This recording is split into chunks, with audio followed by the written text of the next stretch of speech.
The inspiration for this project came from my desire to take a close look at my community. It's what painters do, after all. Look, really look, until we see. I wanted to focus on the figure and face and to paint from life rather than photograph.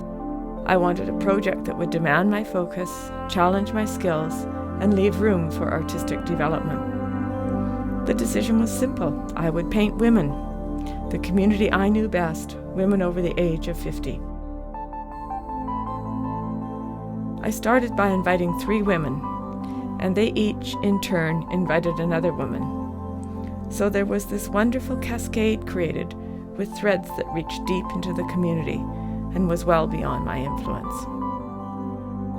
I wanted to let this project have its own life and energy, driven by the participants. I was excited to see where it would take us all. Each woman came to my studio for a 2 to 3 hour sitting. I started her portrait from life, painting directly on the canvas, taking several reference photos for use after she had left.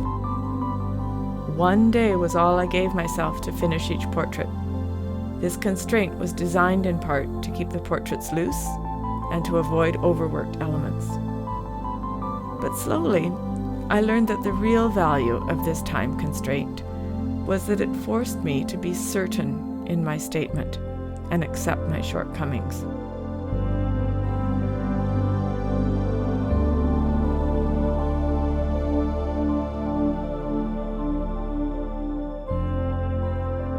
I came to know that each portrait was finished when I stated one thing well, and I came to understand that this one truth, well stated, would overcome any weaknesses. As I studied the faces of these women, trying to determine if the nose I painted was long enough or if the angle of the eye was correct, I began to see so much more than the compilation of features and form. What began as my quest for a visual statement developed a collective energy, powered by and empowering each of these women.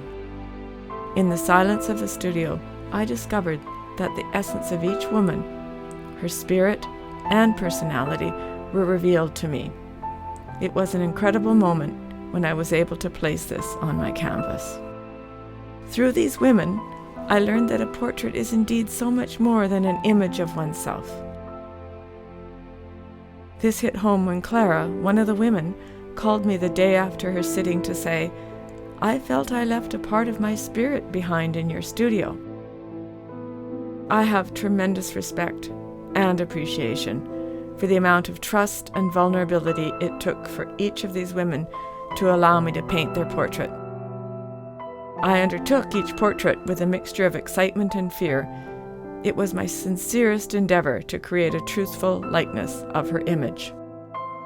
Throughout this journey, I also came to realize that the portraits are not solely of the sitter. There is a part of me, the painter, in there as well. It's a personal bond, and that humbles me. These portraits were envisioned together and created together, and I believe they have their greatest strength together. Collectively, they form a community. Individually, they represent one moment in each woman's life. To the name of each woman's portrait, I added the date that she came to my studio for the sitting. I did this because I was intrigued with the contrast between the longevity of the oil portrait and the tiny moment it captures in our mortality. These portraits will still be here hundreds of years from now. That is the nature of oil paintings. I now understand the impact of such longevity and my responsibility to the project. The greatest reminder of this fact is the passing of 2 participants, Therese and Fran, whose portraits hang amongst these.